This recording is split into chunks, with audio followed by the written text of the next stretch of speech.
Hello friend, आपका स्वागत है अशिक्षित मैमन चैनल में।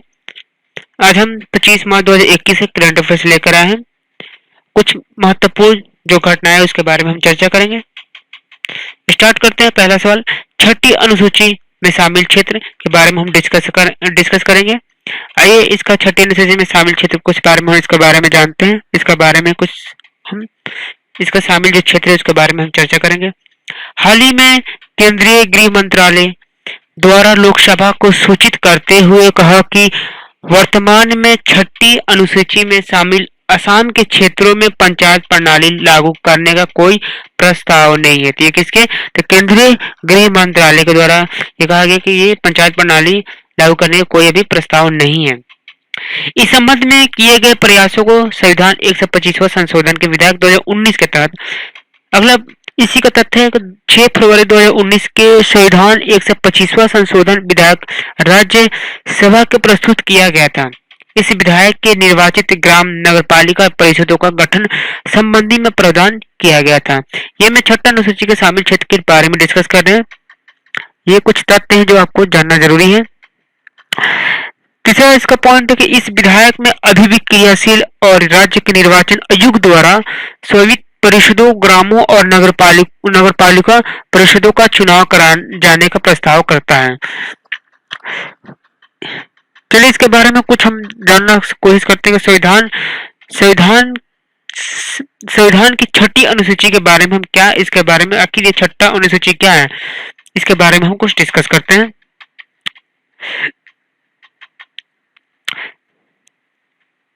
संविधान की छठी अनुसूची में यानी 6 शेड्यूल जनजातीय आबादी का सुरक्षा प्रदान करता है। छठा शेड्यूल किसका बात करता है, तो जनजातीय और आबादी जो सुरक्षा प्रणाली है उसका बात करता है, तथा स्वीकृत विकास परिषदों का गठन करके समुदायों को सुरक्षिता प्रदान करती है। इन स्वीकृत परिषदों को भूमि, सार्वजनिक स्वास्थ्य, कृषि तथा अन्य विषयों के कानून के बनाने के लागू करने का अधिकार प्राप्त होता है। ये किसमें 6 शेड्यूल में बात कहा गया है।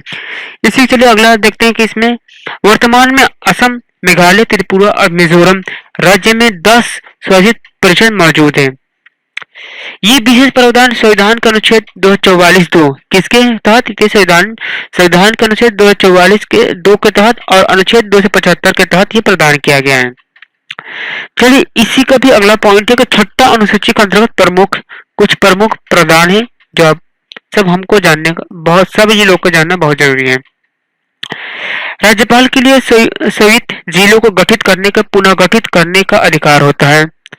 इसमें क्या होता है, राज्यपाल के लिए स्वीकृत जिलों को गठित करने का पुनः गठित करने का अधिकार होता है। यदि किसी स्वीकृत जिलों को विभिन्न जनजातियों है तो राज्यपाल उस जिलों का कोई स्वीकृत क्षेत्रों का विभाजित कर सकता है।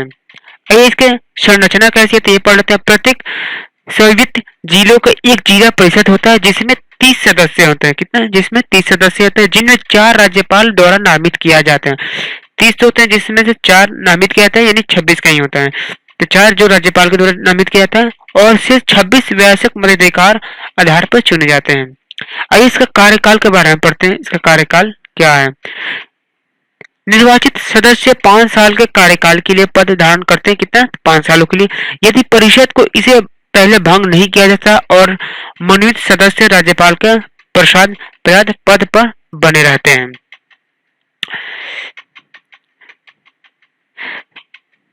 प्रत्येक स्वीकृत क्षेत्र के एक अलग क्षेत्रीय परिषद भी होते हैं। परिषदों का शक्ति, इसका शक्ति क्या होता है, तो शक्ति पढ़ेंगे। जिला और क्षेत्रीय परिषदों को अपना अधिकार क्षेत्र में अंतर्गत आने वाली क्षेत्रों का प्रशासन करती है। वो भूमि, वन, नहर और जल, अंतर्गत कृषि, ग्राम प्रशासन, संपत्ति और उत्तराधिकार, विवाह एवं तलाक, सामाजिक रीति रिवाजों जैसे कुछ निर्दिष्ट मामलों पर कानून बना सकती है, किंतु ऐसे सभी कानूनों को राज्यपाल की सहमति आवश्यकता होती है। चलिए इसी का हम लास्ट अभी कुछ प्रमुख प्रावधान इसका लास्ट पॉइंट जो पढ़ेंगे। ग्राम सभा अपने क्षेत्र अधिकार में जिला और क्षेत्रीय परिषद जनजातियों के मध्य मुकदमे के और मामले के सुनवाई की और ग्राम परिषदों या अदालतों का गठन कर सकते हैं। ये अदालत उनकी अपीलों को सुनवाई करती है। इन मुकदमों और मामलों को उच्च न्यायालय का अधिकार क्षेत्र में राज्यपाल द्वारा निर्धारित किया जाता है। क्या आपका रहा पहला, इसका हम पहले के बारे में पढ़ेंगे, छठी अनुसूची में क्या क्या बात कहा गया है और ये किस लिए आज के डेट यानी 25 मार्च को ये चर्चित में रहा आर्टिकल्स। तो इसका हमने पूरा ही निचोड़ बता दिया हूँ। चलिए अगला जो पॉइंट है, अगला जो हम डिस्कस करेंगे मोस्ट आर्टिकल था का अमेरिका का शांति योजना, यह काफी चर्चे में था, तो इसके बारे में हम पढ़ेंगे अमेरिका शांति योजना क्या था।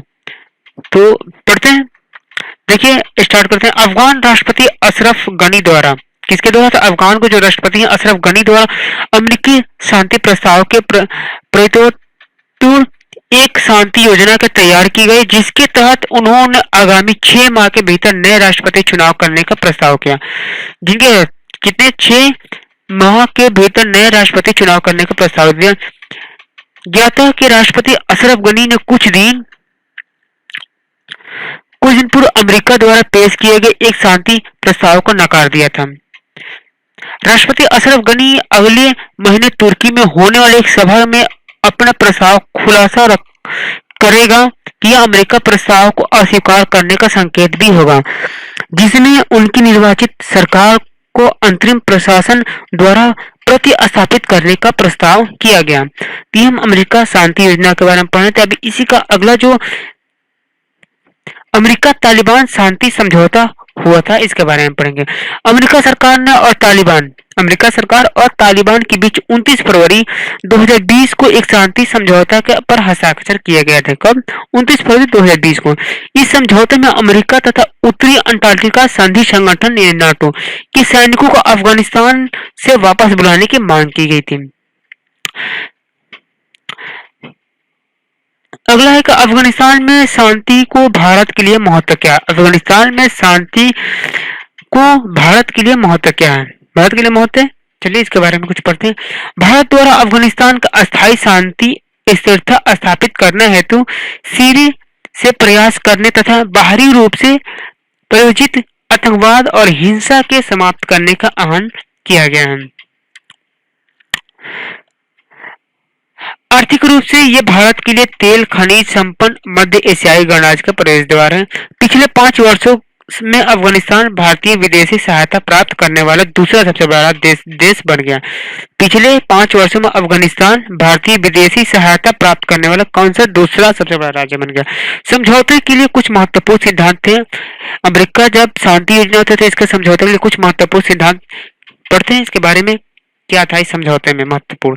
समझौते पर हस्ताक्षर होने के 14 महीने के भीतर नाटो या गठबंधन सेना की संख्या कमी करने का अमेरिका सैनिकों को वापसी को शामिल किया गया है। तालिबान द्वारा की गई आतंकवाद विरोधी प्रमुख प्रतिबंधित। तालिबान अपने किसी भी सदस्य अल कायदा सहित किसी अन्य व्यक्ति के समूह को अफगानिस्तान की धरती का उपयोग संयुक्त राज्य अमेरिका और उसके सहयोगी की सुरक्षा के खतरे में डालने के लिए नहीं करने देगा। ऐसा कुछ नहीं करना देते। ये क्या हम इसके किसके बारे में पढ़ रहे थे? ये अमेरिका योजना शांति योजना के बारे में पढ़ रहे थे। अमेरिका शांति योजना के काफी चर्चे में रहा था ये आर्टिकल। तो इसका हमने पूरा बता दिया कि अमेरिका तालिबान का शांति समझौता कैसे होता है, अफगानिस्तान में शांति को लेकर भारत के लिए महत्व क्या है और समझौते में कुछ महत्वपूर्ण सिद्धांत थे उसके बारे में पढ़े। और सबसे लास्ट पॉइंट पढ़े तालिबान द्वारा की आतंकवादी विरोधी में प्रमुख प्रतिबंधित हुआ था।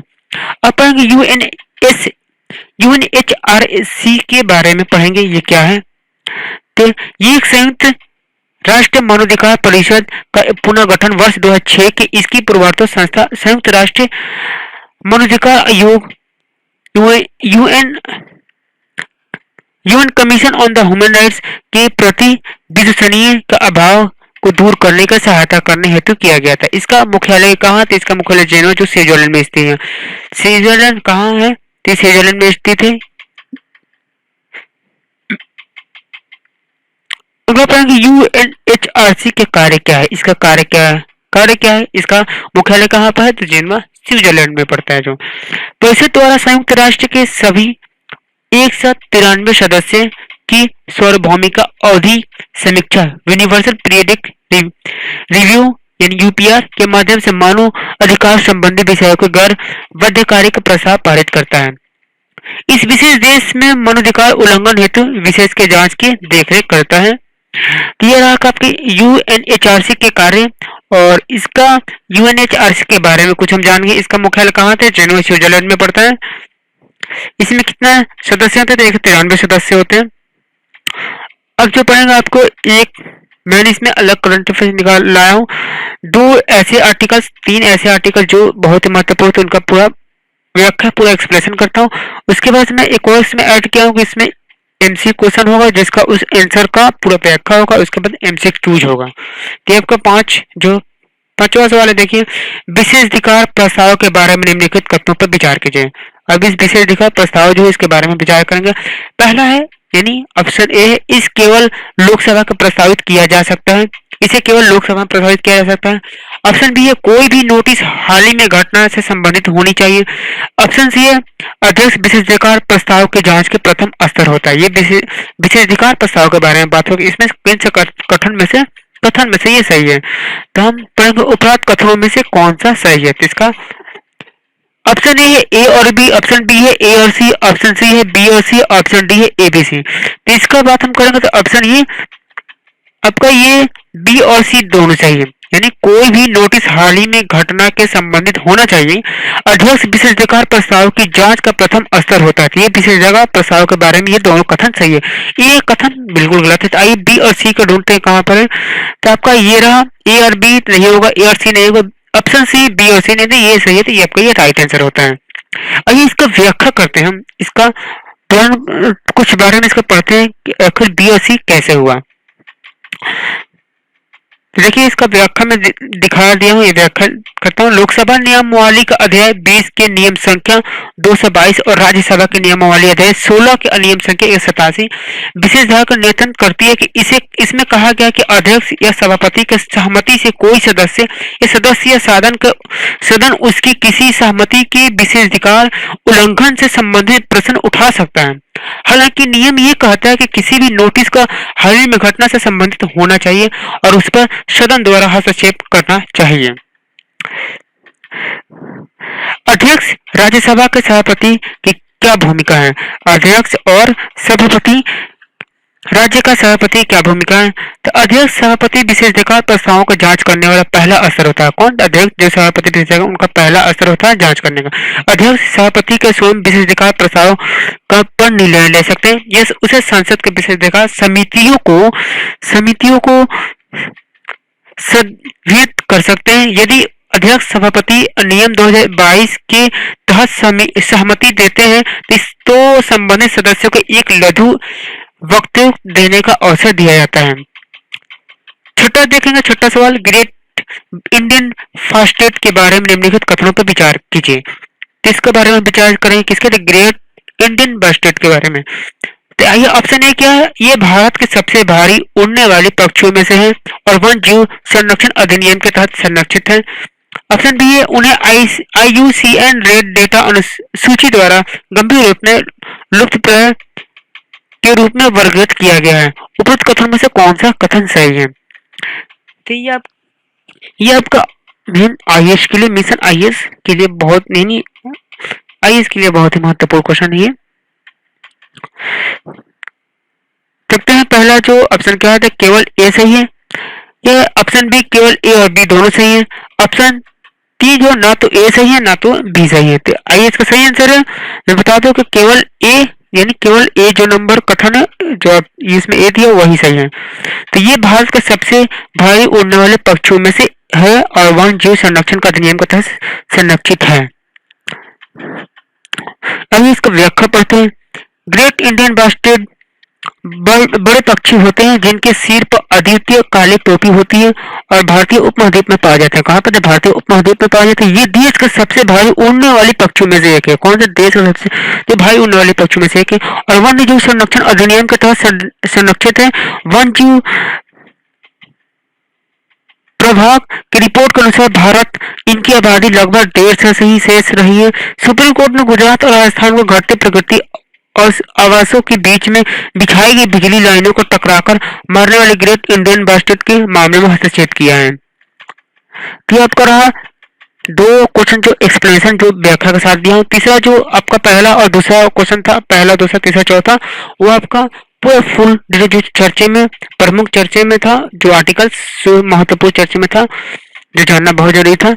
ये आपका आईएएस और बाकी सब में पूछे गए सवाल है। अगर ये आपने पढ़ लिया, जान गया, तब समझिए आईएएस क्लियर कर लिए। आइए आपका 7वां सवाल है, हाल ही में केंद्र सरकार ने अगले 2 वर्षों की से पूर्वी नदी का अध्ययन करने के लिए सलाहकार समिति का पुनर्गठन किया है। इसका सही जवाब है सरस्वती को। 8वां सवाल है, हाल ही में किस राज्य के औपचारिक स्वदेशी भाषा और ज्ञान के प्रणाली स्कूल का उद्घाटन हुआ है? तो इसका सही जवाब है कहाँ पर, किस राज्य में थे? अरुणाचल प्रदेश में हुआ है। आपका 9वां सवाल है, हाल ही में वर्ष 2020 के गांधी शांति पुरस्कार किसे दिया जाएगा? तो इसका सही जवाब शेख मुजीबुर रहमान। ये बताएंगे ये कहाँ के रहने वाले हैं और क्या करते हैं। आपका जो आखिरी सवाल है, जस्टिस रामाजी ने अगला चीफ जस्टिस बनाने के लिए सीजीआई ने सिफारिश की है। आपका ये आज का करंट अफेयर 25 मार्च 2021 करंट अफेयर यही खत्म होता है। बाकी हम अगले फिर नेक्स्ट वीडियो में 26 मार्च 2021 करंट अफेयर लेकर आएंगे। मैंने आज से कुछ करंट अफेयर में चेंजिंग किया हूँ मिशन आईएएस 2021-22, यानी हम आज से कुछ नया ऐसा चीज लाए हैं जिसमें यहाँ पर आईएएस के लेवल में मैंने करंट अफेयर डाला है। जैसे मैंने बता दूं कि पहला और चौथा के जो एक्सप्लेनेशन था पूरा फुल डिटेल जो चर्चा में रहता है हमेशा, वो आर्टिकल बहुत उसका फुल डिटेल में दिया था। उसके बाद 5 से मैंने 2 क्वेश्चन वो किया था, 2 क्वेश्चन को मैंने एमसीक्यूज कर उस एक्सप्लेनेशन डाला था, पूरा व्याख्या किया था। उसके बाद मैंने बाकी सब क्यूज में बदल दिया था, यानी मैंने 3 टाइप में करंट अफेयर बना रहा हूँ। ये आपके आईएएस और यूपीएससी बीपीएससी के लिए सबसे महत्वपूर्ण, ये एसएससी के लिए बहुत ही महत्वपूर्ण है। वीडियो को अच्छा लगे तो लाइक करें, सब्सक्राइब करें एंड शेयर करें, अपने दोस्तों को भी दें ताकि वो ये उनके द्वारा ये अध्ययन हो सके। क्योंकि बहुत सारे बच्चे हैं ऐसे हैं जो ढूंढते रह जाते हैं, मिलता नहीं, वो तैयारी भी नहीं कर पाते हैं। तो ये आपके लिए बहुत ही अच्छा प्लेटफॉर्म है। मैंने प्लेटफॉर्म ये आप देख लिए तो समझे कि आप आईएएस क्लियर कर लिए। धन्यवाद फ्रेंड। अगर आपको वीडियो पसंद आया तो लाइक कीजिए, शेयर कीजिए and don't forget to subscribe it.